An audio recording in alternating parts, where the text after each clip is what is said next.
All right. So hi, my name is Sébastien Ferrodi. Oh, this is a little loud, isn't it? That's right, I'm adjusting it. You're adjusting it? Okay. So I'm a dermatopathologist. That means that I spend a lot of time behind a microscope looking at skin biopsies, making diagnoses, issuing reports. So today I'm going to talk about the role of histopathology in the diagnosis of cutaneous lymphoma. This is my outline. I will start to talk about the importance of collaboration between specialists, between dermatopathologists, the clinical oncologists, dermatologists, radiologists in the diagnosis of cutaneous lymphoma. We don't make a diagnosis in a vacuum behind a microscope. We need a lot of clinical information. We need to interact with our colleagues. And Dr. Pinto-Brown has already talked about that a little bit. I will explain why we often need a lot of biopsies to get to a diagnosis. Then I will tell you what happens to your biopsy. You know, once we throw it into a bottle of formalin, what happens to it? So I'll explain a little bit about what the process behind the scene is. And then I'll show you some examples of cutaneous lymphomas, because some of you might be curious to know how they look like under the microscope. They're actually quite beautiful, believe it or not. So the diagnosis of cutaneous lymphoma requires a collaboration between specialists. This is very important. Some of you may already be familiar with that Indian tale of the elephant and the six blind men. The six blind men are trying to define what an elephant is, and they're all touching a different part of the elephant. And so they all come up with a different point of view of what an elephant is based on their a limited perception at hand and their past experience. Each one of them is right, but at the same time, each one of them has a limited perception.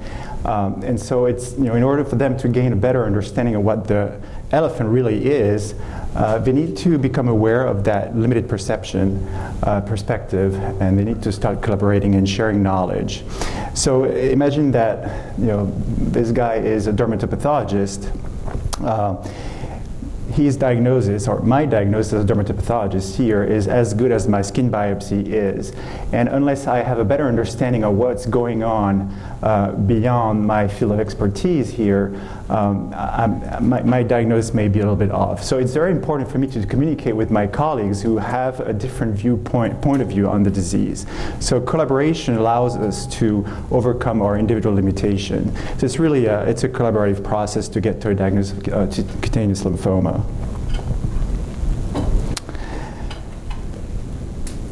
So something I want to say, I would like you to remember, is that the diagnosis of early cutaneous T-cell lymphoma often takes time. The reason is that clinically they don't look very specific. They kind of look like, you know, atopic dermatitis, eczema. It's not uncommon for patients with cutaneous lymphoma to be diagnosed with eczema for a long time before eventually the disease declares itself and we realize that they actually had lymphoma all along. And that's because clinically they're not looking very specific, but it's true also histologically. In fact, when you show the same slide of cutaneous lymphoma at the early stage to a group of experts, pathologists, they often come up with a different answer. They don't agree with each other. So we say that their concordance rate among pathologists is not very, very good. That means that we have a lot of room to improve our ability to diagnose early cutaneous T-cell lymphoma. Unfortunately, the new tools that we have, molecular studies, are often unhelpful in these cases because there are not enough tumor cells to isolate a signal, a meaningful signal, out of the background noise of normal cells. So in the early stage of the disease, even molecular tests will come back negative. And that, you know, so the only answer to this conundrum is to repeat biopsies over time until the disease declares itself, so we can be confident that we have a diagnosis of T-cell lymphoma. So the reason why we're often biopsying you is not that we don't know what we're doing, it's just that it's the nature of the beast. This is a difficult disease to diagnose.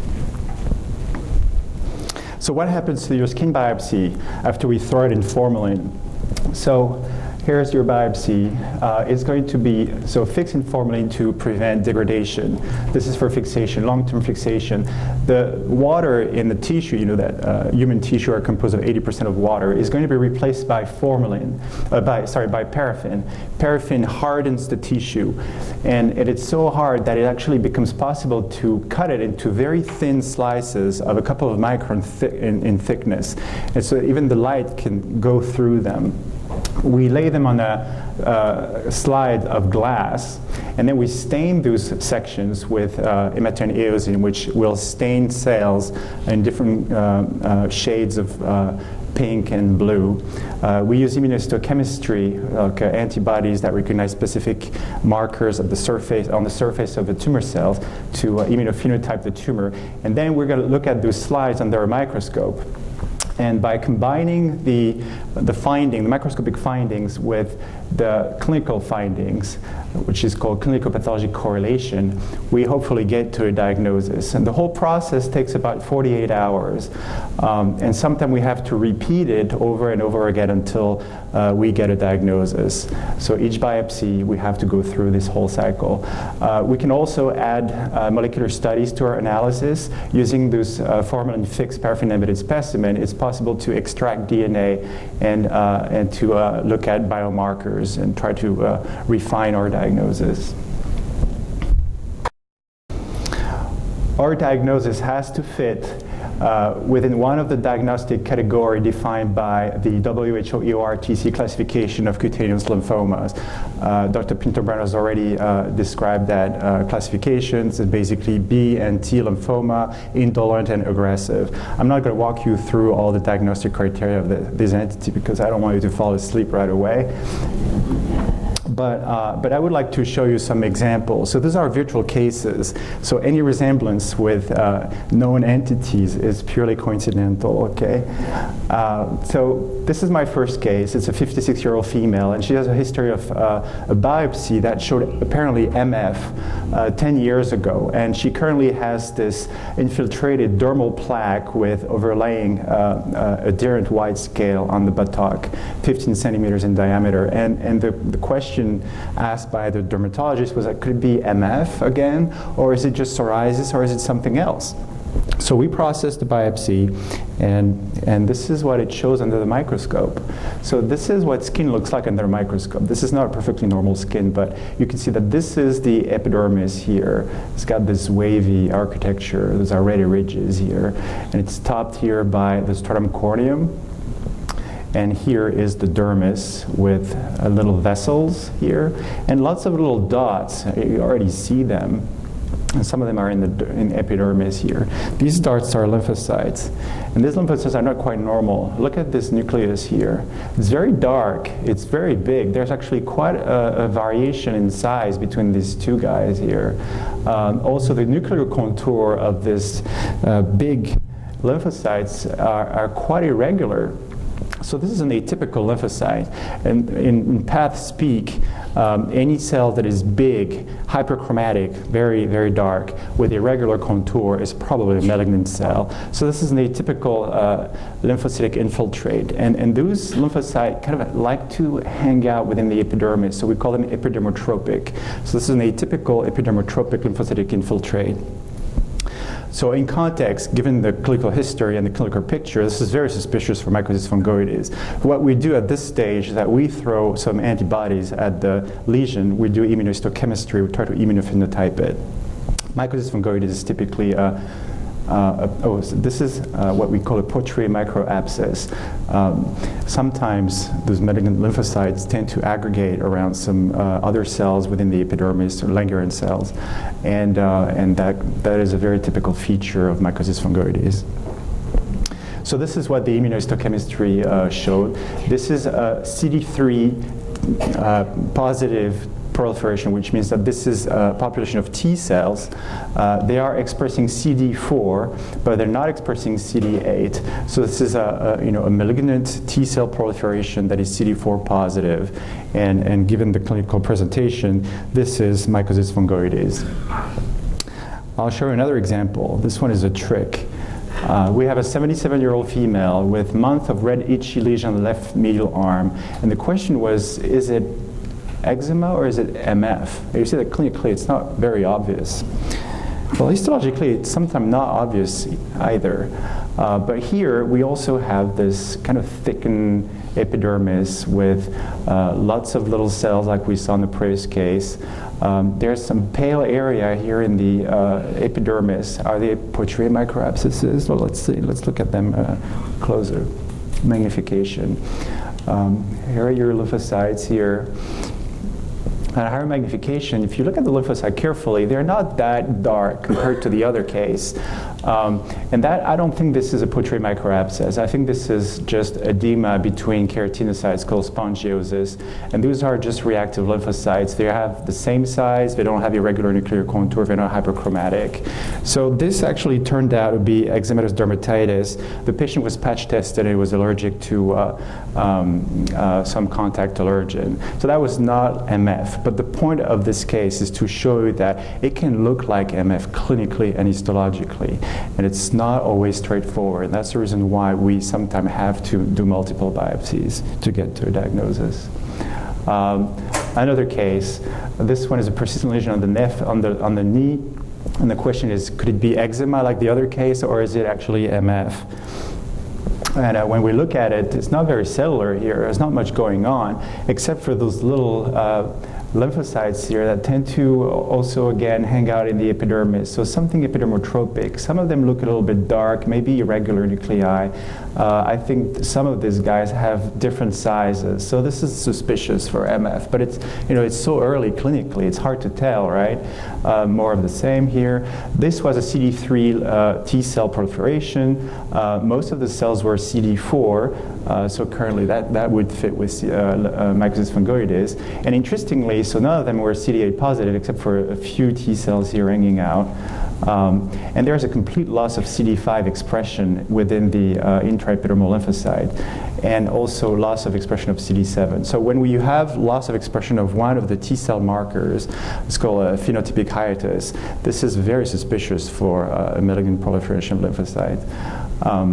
This one was called most consistent with Mycosis Fungoides. We sent it out for PCR and no evidence of a clone was detected. But that doesn't mean it's not MF. It just means that we didn't have enough tumor cells in this case that was very paucicellular to nail it. But over time, with subsequent biopsies, we'll get to a confident diagnosis of MF. I'll show you a different case here. This is a 37-year-old female with reddish nodules on the left arm.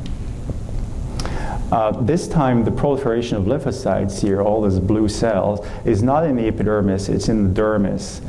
It's kind of nodular at low magnification. At higher magnification, you can see this is a lymphoid follicle with a germinal center here, a mental zone cell, a mental zone here, and around it, the perifollicular zone, with lots of cells that have abounded cytoplasm and round nuclei. Those are called monocytoid lymphocytes. Also, different areas show a lot of plasma cells here. This is a plasma cell. This is how they look like.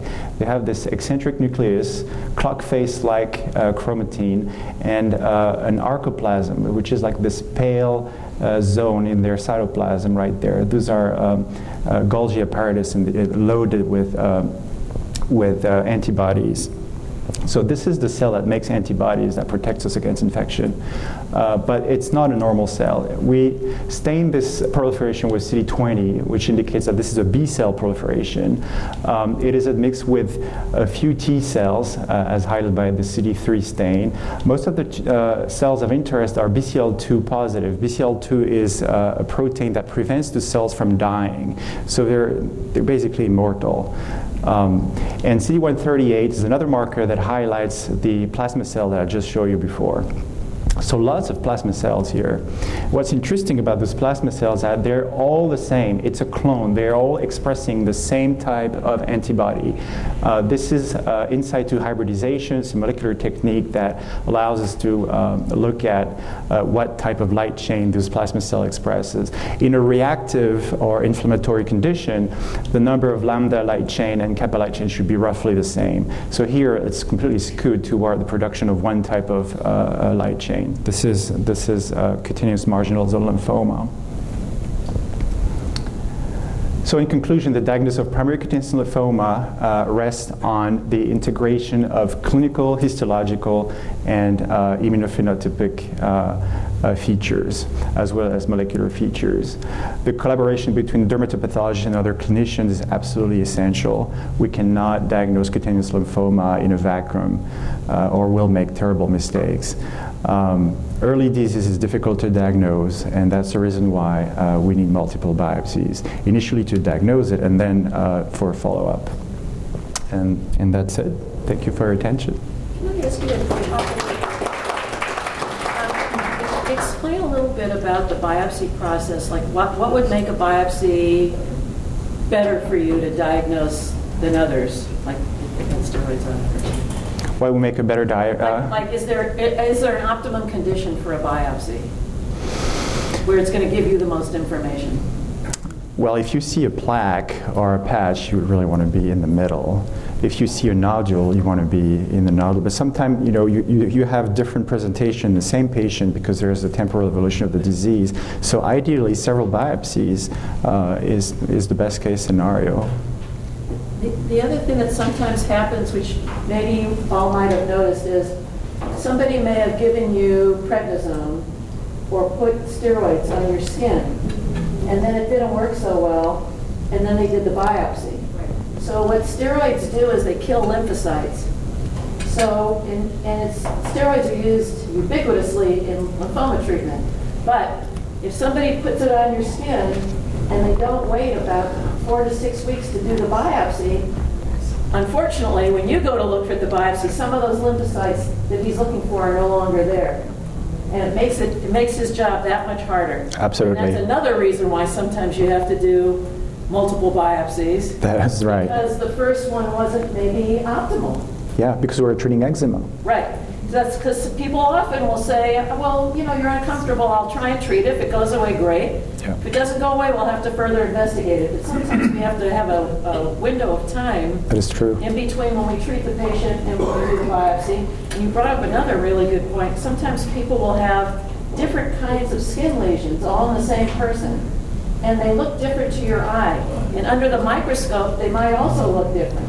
And so each one would need to be biopsied to see why that is. Question. Yes? It appears that all these pictures were done from biopsies, right? That is correct. What is the depth of the skin? I'm having a relation and how this emerges from within the blood and up through the skin to the lesion. So let's see. Depth in mils? This is a pretty thick skin biopsy. I would say this is probably like 5 millimeter deep. And when the disease is limited to the epidermis, it's really, the thickness of the epidermis is like, 10 micrometers. So it's very superficial. In case of early Mycosis Fungoides, it's a very superficial disease. B-cell lymphoma are usually deeper and thicker. And you can see that clinically, it's more of a nodule. It looks like whereas it's flat at the beginning of T-cell lymphoma. Yeah. Has everybody had a skin biopsy? It looks like a little, I don't know, it looks like a cookie cutter, right? There's two different kinds. They could do a shave biopsy where they kind of get superficially, or you can do a punch biopsy, which looks like a little cookie cutter, basically, really little. It does, yeah. And it's like a little plug of skin, and that's what you get to look at. Is there an optimal time between serial biopsies? Well, if the first biopsy was not diagnostic because the lesion was also clinically ambiguous, you might want to wait until the lesion becomes clinically more pronounced. Or if it was treated before, you want to wait at least 4 to 6 weeks before you do another biopsy. Is your average dermatologist more familiar nowadays with things like Mycosis Fungoides, or do you still get a lot of diagnosis of eczema and psoriasis? I think they're well aware of what Mycosis Fungoides is, but even when you're very well aware of what it is, it's hard to diagnose and you will miss them at the beginning because they look like something else. So these special CD stains that you guys do, and you're a multidisciplinary facility, If I had a biopsy at a community dermatologist, would my biopsy have been run through all of these? Yes, those are not fancy antibodies. They're pretty common and easy, and easy to get. Yeah, I think most dermatopathology lab have access to these stains. Yes? Should you not use like clobetasol on an area that's going to be biopsied? Correct. No, you should not. Before. Well, you don't want to treat it at all. I mean, like 4 to 6 weeks. Yeah. Yeah. And sometimes, that may seem like an eternity. If you're itching so badly, you may not be able to even fathom not putting anything on there for 4 to 6 weeks. And something that I recommend is that saving a spot, talking to your doc and finding a spot that looks like a good spot to biopsy and maybe trying to spare that one area. And then you can still put your steroids on the other spot so that you're not suffering for the cause of just one little area. Thank you. Yes? What about taking something like Benadryl to reduce the itching?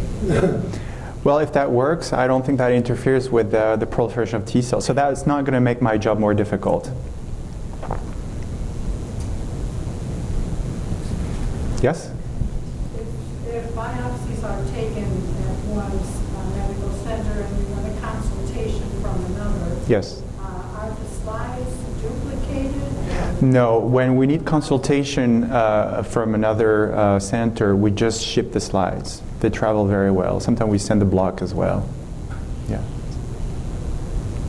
The block is that little bit of wax. It looks like the size of a postage stamp, but it's thicker. And it's, unless you put it in a hot place, it's very easy. They're teeny. And you can send them from place to place and they can make more slides at the other place. Yep. So that can also be done. And